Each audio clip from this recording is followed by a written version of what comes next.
What is up, people? Hope you're all doing well. Welcome back to more esports talk. In light of a recent podcast by Nadeshot and Courage with Fedmeister, I will link it down below. I thought they made some great points about the potential future of a game like Valorant backed by Tencent and Riot Games. Something we will talk about probably for the years to come on this channel if all goes well. We've also talked about Warzone, which seems to be the next big battle royale. And with all these big titles coming out, I don't know. It's going to be a wild time here for esports and gaming. I'm going to lead off, guys, with what Courage said about potentially a universal ranking system for Riot Games being a perfected model, because Riot Games, if you guys don't know, almost making their entire universe of different types of games. If they had a universal ranking system so players could go from game to game, at least, you know, to a certain extent have a similar ranking system, they have an opportunity to really teach people how a ranked system should make. And then lastly, I'll come back here after the clip, guys, to talk about what Nadeshot had to say about Valorant and its true potential to take over the world in the FPS kind of genre. Bro, imagine like your chat, like, because in TFT, didn't they just use the same?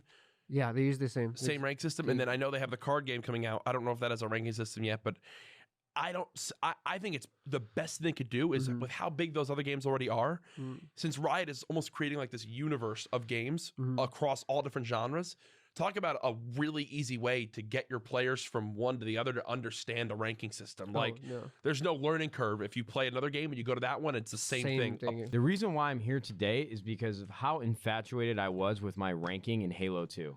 Like, there was a gauge that somebody could tell me, you are better than this group of players and you can still be as good as these group of players. Like, there's a ceiling, but it's reachable. Dude, yeah. And it's like, I was so obsessed with the way that my ranking looked in the lobby. Like, in Halo 2 is 31, 34, 37, 40, and then 43 and beyond, your ranking would change. But it was the colors and the way it looked next to my name and how proud I was of that. And for some believable reason, like, no shooting title in the last decade, besides maybe like CSGO, they've had these ranking systems, but the real good players don't give a that. They do like ESEA for sure, and whatever. What's the other one?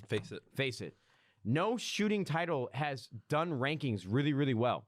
So not only like Valorant is in such a unique position, they have the entire world watching. Right, League of Legends itself is big in North America, but it is massive in China and Japan and just Korea, the East obviously, in general. Yeah. And they are tailoring this game towards that. Like, Fortnite was huge, but guess what? Nobody in Asia played Fortnite. And PUBG was huge, but guess what? No in the US. Everyone stopped playing it in the US, and everybody in Asia kept playing it. Yeah. So there is like a moment right now that is going to be a boiling point where it's like, from what I understand, the game is being created so that whatever PC you have, you'll be able to play this game, and you can play it in any region. And I'm excited about Valorant. Give me this dude. Call of Duty, if I play one more year of skill-based matchmaking and you tell me that there is going to be a ranking system and then you give us a practice CDL setting playlist with no rankings, you're idiots. You are idiots. I'm calling you guys idiots. I have a lot of friends at these devs, and every year you guys still sell a ton of copies, so what the And what Nade said, it just really stuck with me, guys, and I really have talked about the potential of Valorant, of course, what we've seen so far. Let's be honest. Does anyone out there want to be honest? The gameplay, the trailers, the rounds we have seen have not been anything tremendous. They have a lot more to give us, and hopefully, you know, come this summer, we'll find out exactly what we'll be messing with. When it comes time to the point that Nade did make, though, it was a really great point to talk about some of the biggest games out there only hitting off in some countries. The nearest competitor, League of Legends, is one of the few, if not probably by my own opinion, the only esport out there to traverse the entire world, right? Every region plays this game. Even look towards a top competitor like CSGO, I would argue the second top esport in the entire world. It hits in America, it hits in Europe, it hits in South America, it hits in CIS in several regions. It does struggle in Asia, who has Free Fire or Crossfire and other FPS titles. So you have League of Legends, you have CSGO. Overwatch hits off in Asia, not necessarily in North America. Of course, it does do pretty well for a franchise league, but it certainly has a heavy focus as compared to other games in Asia, as it does in Europe and, of course, other countries as well. Then you look towards Maybe other games out there like Fortnite do very well in North America and Europe, not too much in Asia. This game certainly has an opportunity, especially when you look towards a backer like Tencent, who is a gigantic Chinese publisher and also a gigantic king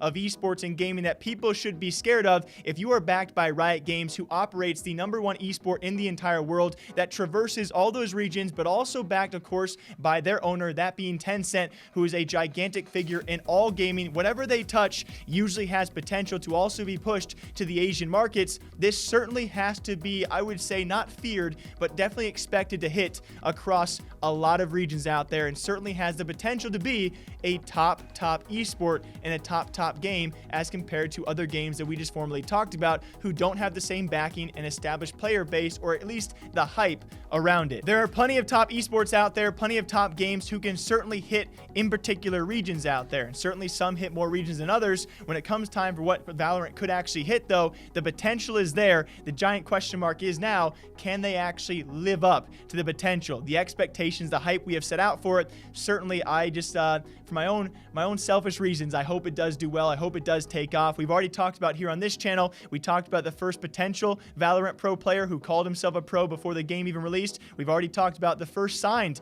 Valorant pro player, that being Braxton Pierce, or Swag, from CSGO, before the game is even released. What else is going to happen before the game is even officially released? I'll make sure to break it down for all of you guys sometime soon. Until next time, breaking down esports gaming news here every single day, all day long. My DMs are always open. If you guys got a story, make sure to hit me. Until next time, take care.